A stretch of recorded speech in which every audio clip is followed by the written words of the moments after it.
FBI.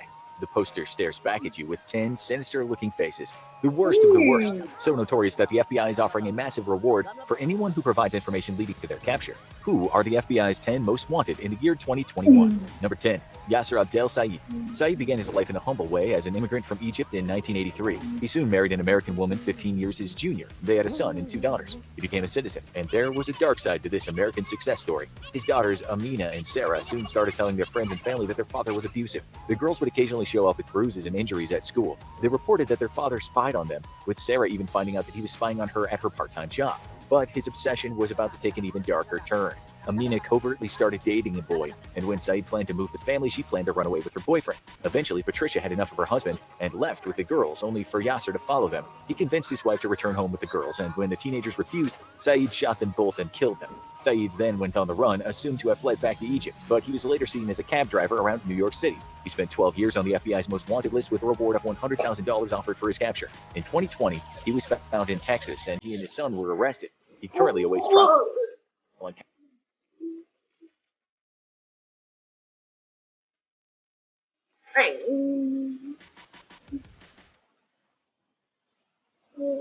Capital murder charges, but remains on the list because his case is ongoing. But this next fugitive is still in the wild. Number 9. Robert William Fisher. A Navy veteran and firefighter, Fisher seemed like the picture of an all-American guy in 2001, but his public face hid a darker side. His wife and 2 kids lived in fear of his explosive temper. He was reportedly deeply bitter over his own parents' divorce, and he was controlling toward his wife and children. He displayed other bizarre behavior like shooting stray dogs and smearing animal blood on his face. But no one expected what was to come on April 9, 2001, when people in the neighborhood heard a terrible argument at the Fisher home. Then the explosion happened. The house blew up the next morning, and firefighters battled the fast-moving blaze before finding the bodies of Fisher's wife and kids in the house. But they hadn't died in the fire. They had been murdered. Fisher was on the run, having been seen at an ATM hours before the explosion. He was indicted for 3 counts of first-degree murder, but has managed to stay ahead of police for 20 years now. His military background and his experience as a hunter makes him a particularly dangerous fugitive, and the FBI has offered $100,000 for information leading to his capture.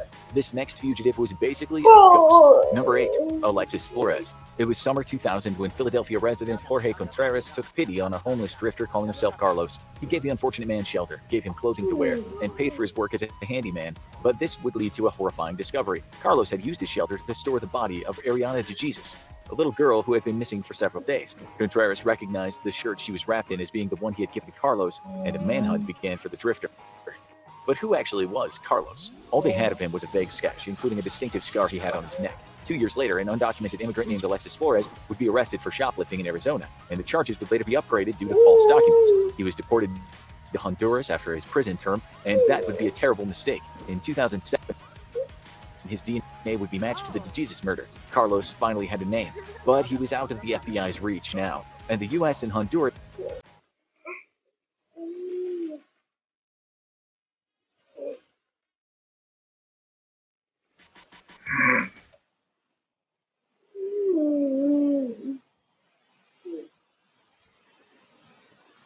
do not have an extradition treaty. The FBI is offering $100,000 for information leading to his capture, and Interpol is involved as well, but he remains at large. This next fugitive began his crime spree at the most humble of locations. Number 7. Bhadresh Kumar Chitanbhai Patel.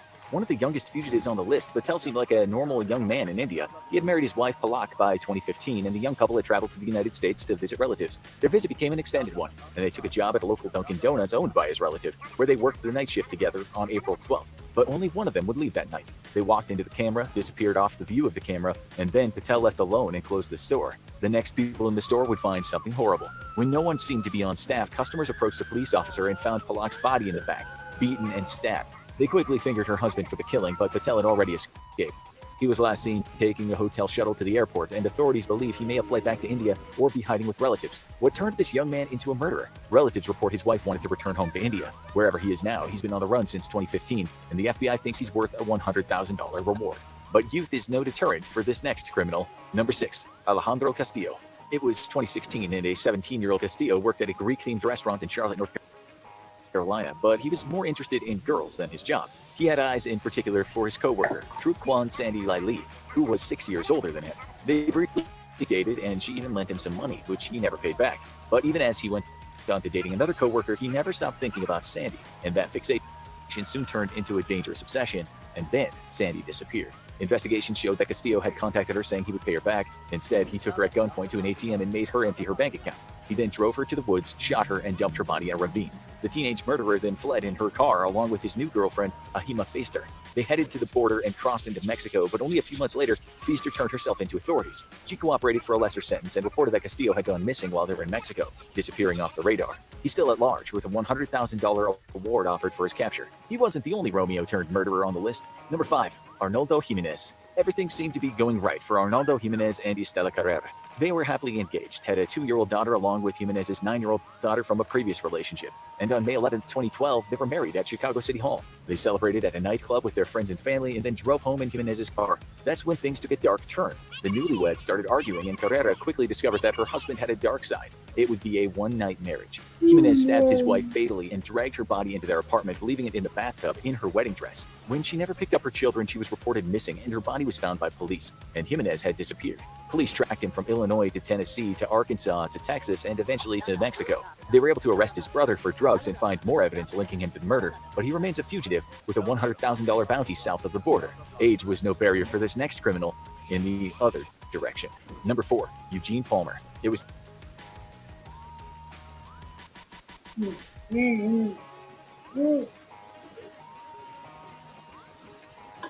2012 when Eugene Palmer lived next to his son and daughter-in-law in Stony Point, New York. The 73-year-old man watched as his son's marriage fell apart, and eventually his daughter-in-law Tammy filed for a restraining order and threatened divorce. This could cause Eugene to have to leave his home, and he wouldn't stand for that. A nasty feud began between Eugene and his daughter-in-law, and on September 24th, he took action. Tammy walked her children to the bus, returned home, and suddenly came under fire. Eugene was targeting her with a shotgun, and after 3 shots, he finished the job.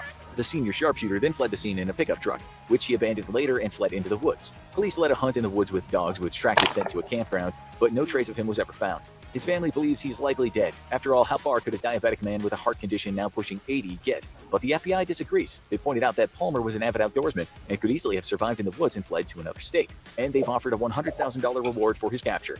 But some fugitives command a higher price. Number 3. Jason Derek Brown. Jason Derek Brown had a very unlikely beginning for a wanted fugitive. He was a devout Mormon who served a missionary and owned a toy business. But he had a taste for expensive vehicles and was deeply in debt. He escalated from fraud to theft and home invasions to a robbery that went horribly wrong. In 2004, he bought a Glock pistol and went to a local AMC theater in Phoenix. There, armored car guard Robert Keith Palomares was collecting the weekend box office. A hooded gunman came out of nowhere and shot him 6 times, killing him. The gunman fled with $56,000. It wasn't long before the killing would be linked to Brown. They found his bicycle and found the amateur robber's DNA.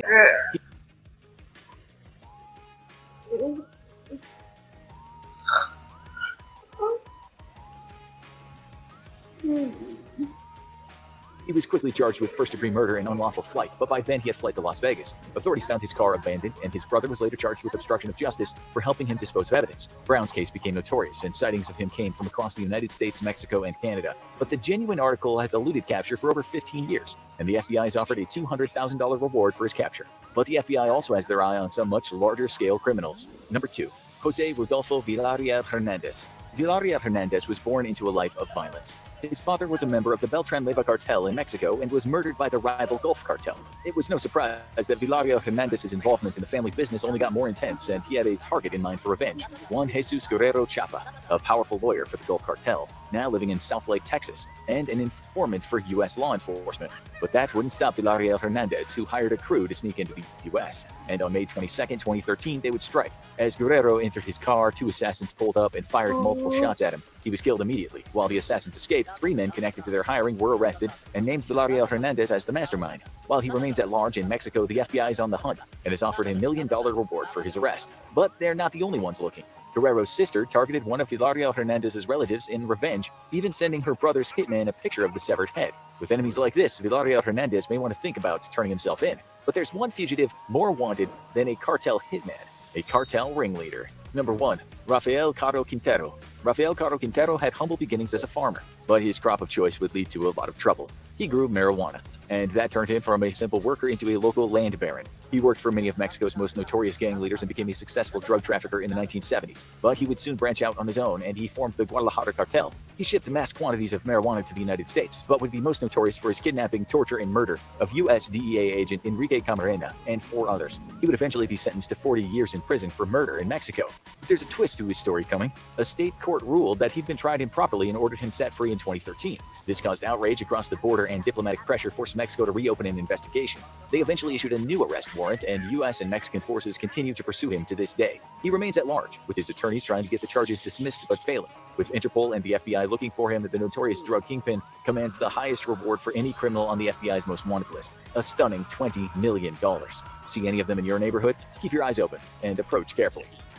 And terror. Here are some of the strangest and creepiest things ever found underwater. Fishermen are hunting for a valuable catch, but they're more than likely to fish out trash in some places. Who hasn't seen the cartoons of fishermen plucking an old boot out of the water? But one fisherman, only known as the Lightning Count 1, when he posted this story to Reddit, found something much creepier. He pulled an old briefcase out of the water and opened it thinking it might contain something valuable. Instead, it held multiple old damaged children's shoes. Was this the quarry of a traveling shoe salesman or something more nefarious? The ocean is full of strange things, some that can't be explained. If you're fishing or sailing solo, being on the open sea can be incredibly lonely. So it's not a surprise that many fishermen have reported odd experiences, hearing strange sounds or voices that can't be explained by any logic. This has led to many people believing that the ocean is haunted, but one fisherman thought the spirits may be trying to save him. He was alone on his small fishing boat when he suddenly heard a loud voice, "Move over," when there was no one within half a mile. Was it his mind playing tricks on him, a territorial ghost, or a warning? He didn't stick around to find out. The ocean can be dangerous, sometimes for what it doesn't do. A Marine Corps veteran only known by Chatty Whacker on Reddit did a tour of duty, spending a lot of time on ships. He was sailing through the Pacific when suddenly everything went eerily quiet. The wind stopped completely. Looking down at the water, it looked like a perfectly smooth pane of glass, only broken by the moving ship. While this wasn't a threat at all to the powerful military ship, it was a chilling reminder of what happened to many ships in the past. A sail-powered ship that found itself in the doldrums could have easily been stranded with a little hope of rescue. But as we go deeper, things get stranger. The oceans are full of litter, but few are more memorable than the next item. When Neil Armstrong launched into space on the Apollo 11, the engines from the rocket fell away as planned and landed in the ocean not far away from the launch site in Florida. And that's where it stayed until decades later, when a man with deep pockets decided to recover this piece of living history. Jeff Bezos funded a deep-sea search, recovered the now degraded engine, and kickstarted his ongoing mission to conquer space with the power of Amazon. And it's not the only industrial machine you'll find below. World War I and World War II were the most brutal wars in human history, and the Atlantic and Pacific Oceans were home to some of the most intense combat. That left the seas littered with metal skeletons of what were once powerful war machines. The remnants of planes are the most common, frequently being shot down high above the sea. But explorers will also find massive submarines sunken by their fellow ships, along with occasional tanks and trucks that met unfortunate fates. But no matter their original purpose, they've all been reclaimed by the sea. And that's what happens to just about anything brought to rest in the deep sea. It's one of the creepiest sights you'll encounter in the seas. What looks like a person frozen deep below the water and covered in particles and rust. But it's not a person at all, it's a statue. How does a statue wind up under the water? Some were built a very long time ago, and the city they were part of now rests underwater after a disaster. Others might have fallen off board from a ship. Some others might have actually been built or placed underwater, like the famous Christ of the Abyss, built in Italy to memorialize a fallen scuba diver. But even stranger than finding one odd thing under the ocean, finding a lot of them in one place. New Jersey. Who doesn't love the Jersey Shore, where you can find boardwalks, cheesesteaks, and a mysterious train graveyard? It was 1985 when a group of divers found a collection of old train cars deep below the water. Even odder, there was no record of how they got there. Could they have fallen off a destroyed barge? Were they jettisoned off a ship to make it lighter during rough seas? Or was there a crime involved? The early steam trains were dated back to the 1850s, are still in good condition, and remain a popular location for divers to explore. But one wreck has even more reason for people to keep coming back.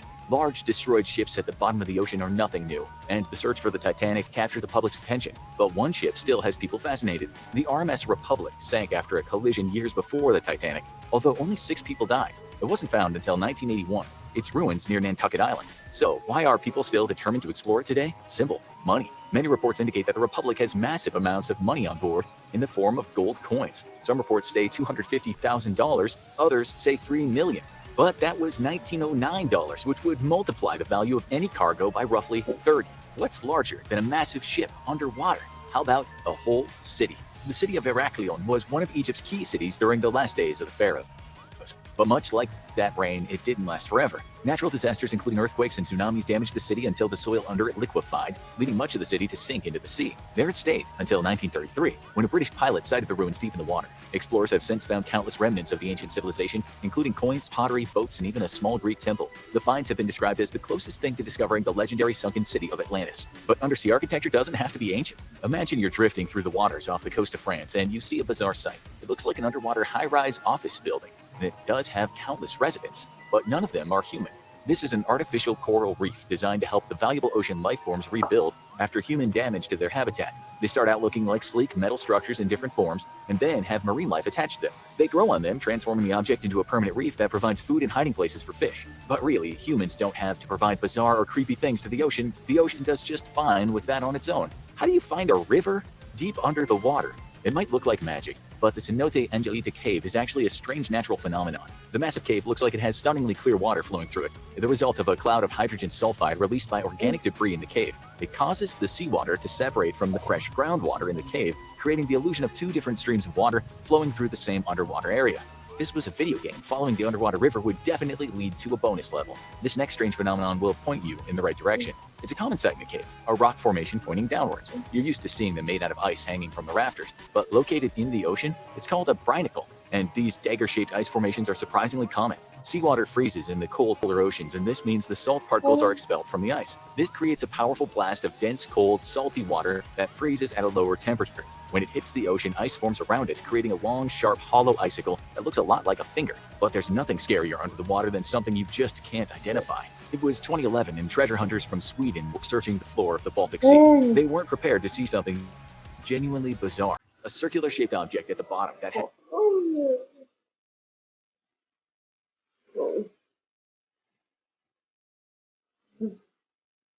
indentations on the front that make it look a lot like the famous Millennium Falcon from Star Wars. A spaceship. Could this be a sunken UFO? Anything's possible, and tabloid magazines immediately latched onto the story, while geologists analyzed it and said it was likely a glacial formation. That hasn't stopped conspiracy theorists from latching on to every image. Of course, sometimes the scariest thing about the ocean is its residents. Remember those pill bugs you saw as a kid? Little bugs that would curl up into a ball when you touch them? They were kind of cute, but they'd be a lot less cute if they were up to 2 feet long, and they look more like giant alien monsters that are the first wave of an invasion, but they're a lot less menacing than they look. These seabed scavengers are an essential part of the ecosystem, eating organic debris that would otherwise pollute the ocean, and they can be found scurrying along the bottom of any large body of water. They're completely harmless to humans, so maybe just give them a wide berth. When it comes to ocean creatures, sometimes size is the most disturbing part. The jellyfish is a pain in the butt in the best of circumstances, delivering painful stings to any diver who comes too close. Some can even be deadly, but most are small and easy to avoid. Not the lion's mane jellyfish, a massive moon-shaped creature that can be 7 feet across, and that's before you look at the tentacles. It pulls a massive web of tentacles behind it that can be over 100 feet long. Their sting isn't particularly deadly, just painful, but their massive body can cause a lot of stings, even after they're dead. In 2010, 150 tourists were stung by chunks of a dead lion's mane on a New Hampshire beach. The deep sea is full of bizarre creatures, but few are as terrifying as the anglerfish. Fish see a small glowing light in the distance, float toward it, only to discover it's attached to a hungry fish that reveals a mouthful of sharp teeth and gulp.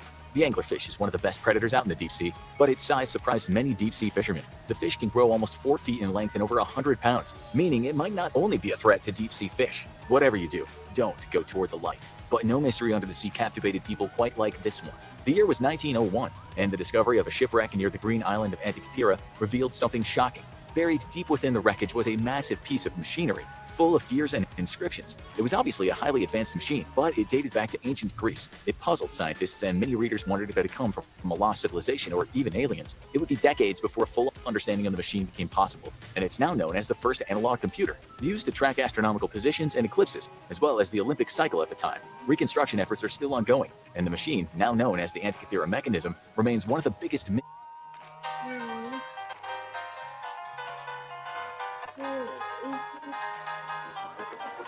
Stuck in limbo. Me and my sins go. I played a vicious part. A broken heart, fair share of parts. I'm about to blow. So if you come around, then you should know. I'll tear you up in two. Go ahead, walk it up if you know what's next for you. I know, good for you. Get started, don't forget. So run away.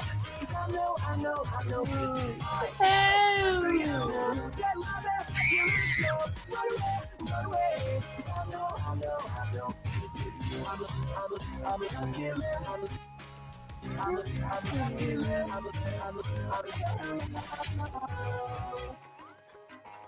But lower than below. Take your heart like a repo. You dug yourself into a pretty mess that I made for you. I've a lot to show for the time you're gonna lose by the time I go. Where you walked into, go ahead, walk it off if you know what's best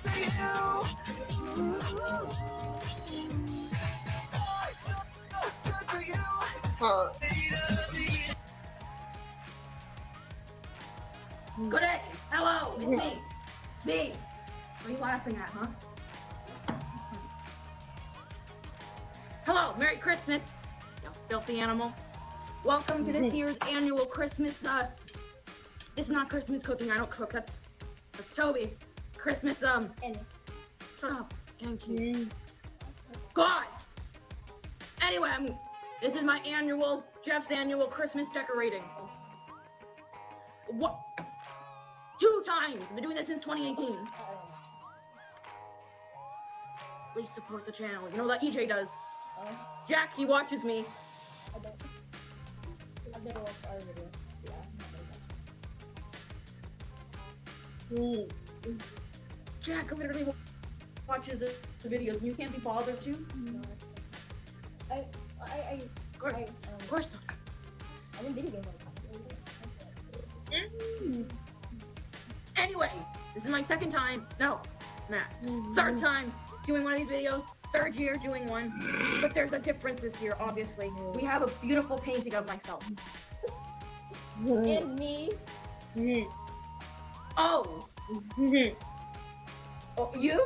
Oh. I'm here. Hey, tell them why you're here then, Noah. Just get out of the way. Tell them why you're here. Because last time he was screaming and there was a fight with probably Ray. This is what I've heard. And I need to supervise. Yeah. Oh! No! No! Get off me! No! I didn't do anything! No! He's strangling me! No! The electro stranglers on me! No! This is what I've heard. And I need to supervise. Yeah. And according to Jack, as you know, I made a Christmas gingerbread house the first year. Failed miserably. And then Jack told me that I can only decorate Christmas sweaters last year.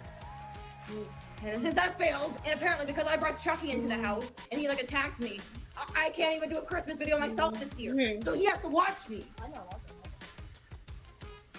Save it! You can see that there's 2 plates. Save it! Jack told me that you're supervising. And helping.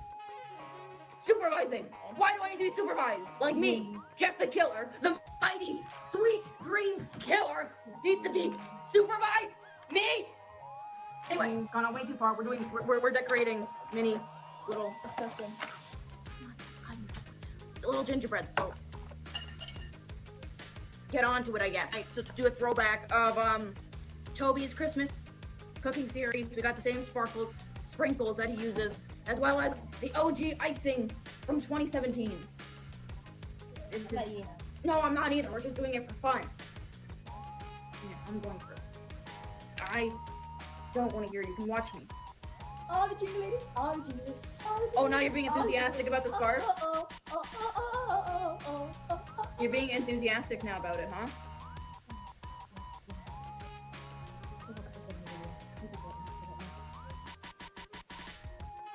Just gonna stare at it the whole time? Just gonna stare at it. That's what he does. Canon imagery, that's what you always do. The one image. The link statue, that's what you look. Look how good that is! Look at that! Look how good it is. Can you do icing? I'm gonna decorate. No. I think he's so cool. Just because he thinks, he's supervised me this year, he thinks, small! Nerve-wracking. I'm like so good at this. Like that. Come on. Look at that skill. Do you see that? Oh, look at melted cheese. You are melted cheese.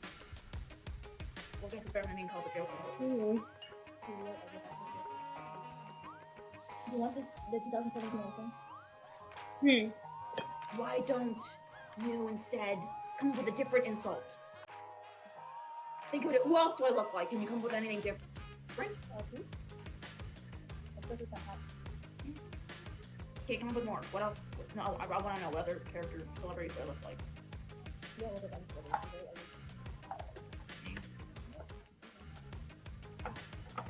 This stuff doesn't feel like it's runny because like, ugh, it's like stick. Ew, it's so gross. That's me looking at you every day. Ew, it's so gross. Ow!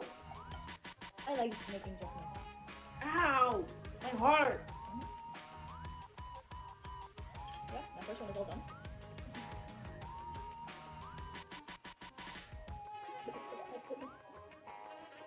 Do I eat it? No. Okay, I'm not that Oh, ugly. God. I'm not that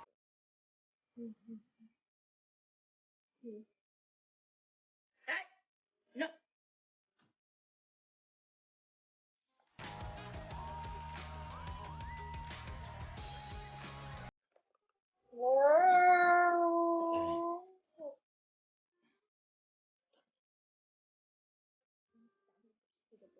Good. Oh no, I got melted cheese in my. I think. Okay. So far, we're doing good. We're doing good. I'm doing very well. Shut up. It's not a competition. Side by side. My God, shut up. I'm trying my best here and you're just trying to push my buttons.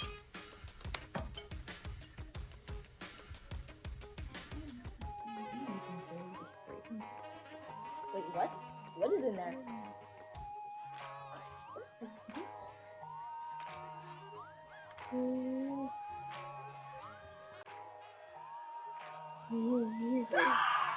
Yeah, did you learn your lesson?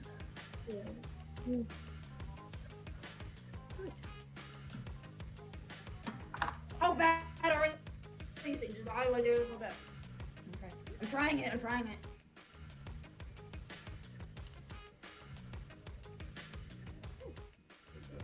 What? No, it's good. What is wrong with you? Well, that's wrong with you, but what else? And your brain. What else is wrong with it? It's fine. What's wrong with it? It's good. I like it. Disgusting. Would you prefer those or nice to your wifey?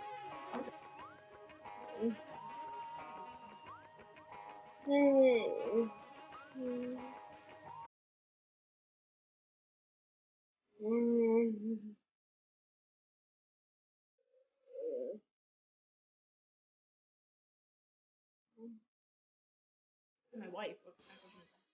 Good one. Good one. No, these actually aren't that bad. These are so exaggerating. They're not that bad. I like them. If those are good, then why don't you taste this? My point is that I like this. Everyone has different tastes.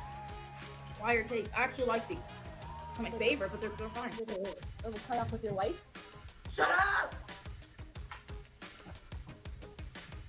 Beautiful empty stuff. What is going on over there?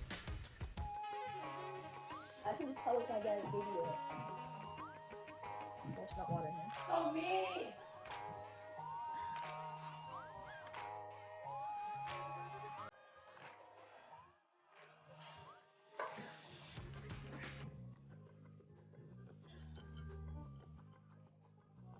That was uncalled for. Gravy. And the truth.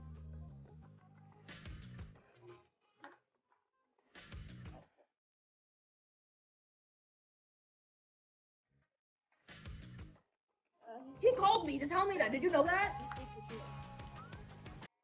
Sure. Sure. Yeah, he literally. What are you, that meme of the salt steak?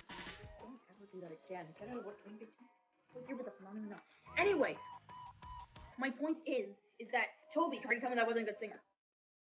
You're not a good singer. Yes, I am. Can you please be positive for once in my life, please? So good. I just finished my second Can you give me positivity, please? Can you tell me I'm good?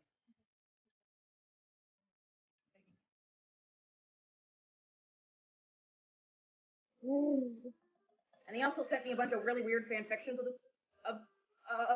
and I was like, what the hell? He was going through a table. I was the one who told him that he had to react to ships. I was the one who he kind of lost the bet. He lost the bet, so I told him that he had to do ships. What was I- the bet? Hmm? The bet was that if I were to make a second video for the ship reaction and not get up and leave, that he would do one because he didn't think I could get through it. So I said, okay, Mr. Rogers, okay, Tobias, Tree, I'll show you wrong. And I didn't get up and leave. I didn't storm out. It was painful. It was so painful, but I didn't storm out. I did not leave. I actually stayed through the whole thing. And then the bet was that, and then he had to do it, and I forced him to do it. And he thought I would lose, but he thought I was gonna lose the bet. He thought he'd be fine, but he wasn't fine. And now he has to react to shits. As a little, you suck. Oh well, I'm sorry. I thought you were gonna lose. Like really? When do I ever lose that? Look at that. See? Mine actually looks better. It kind of looks like he's wearing kind of like little Christmassy pants and like a red shirt. No, yours looks like tape. Whoa! You're wasting so much. I just put it up in there. No baseball. I didn't even check. Oh, I have baseball.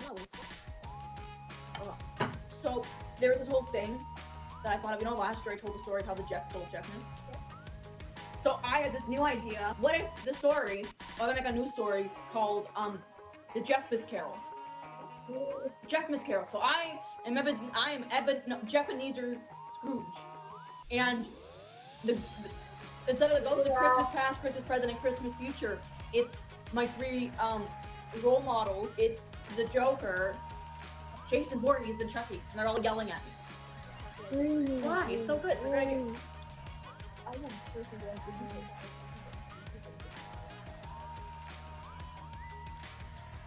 Wow, pretty bold. Nothing wrong. That's like. Vicky, hey. Do you like eat them or like what's going on? You listening to me? Can you listen to me?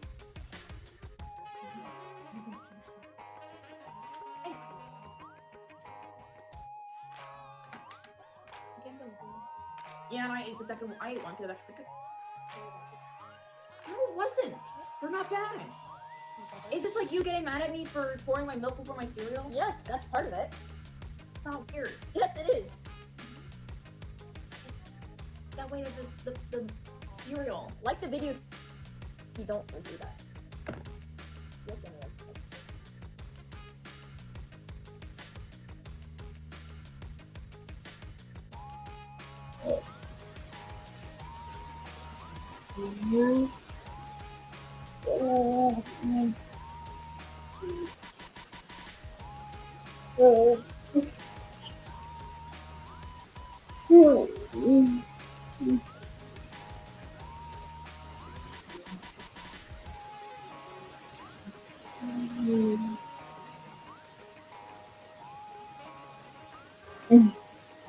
Okay. Okay. So shall we try kind of look at the end thing? No. You try this one. You can, oh yeah, choose that one. Yeah, I should that. Part of me that's gonna help it. Oh, you go with that. It looks so delicious. You know, I lost another bet with Toby. That's why I have to eat this. I lost another bet with him. What was that? That if he successfully made good Christmas popcorn, I would have to eat whatever I made. And he did. I didn't think he would. So why didn't you tell me this earlier? I would have made sure you made it. I would put like broccoli. No, you knew about this. You did. Are you sure? He told me to make sure that one was bad and disgusting. So I made sure. I did this on purpose. I made my first one like this on purpose because I knew he would copy me. It's just all in the brain. He doesn't have anything, so he thought, yeah, copy me. None of my friends like me. That's none of them do. So gross. But Would you like some? no, you like the way to take a bite.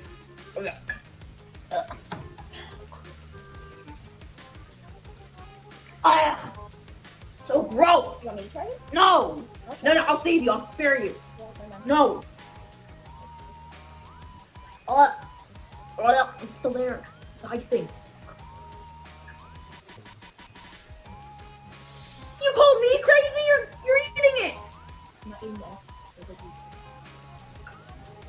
Oh, for everything I said. All right, that's the end of this year's Christmas gingerbread decorating with Jeff, with the addition of him. Thank Mama EJ for him, like crap. Thank him for that. So yeah, happy holidays, and Merry Christmas from your emo edgelord and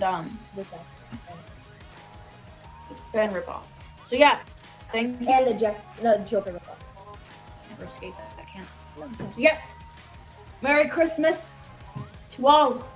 A good night.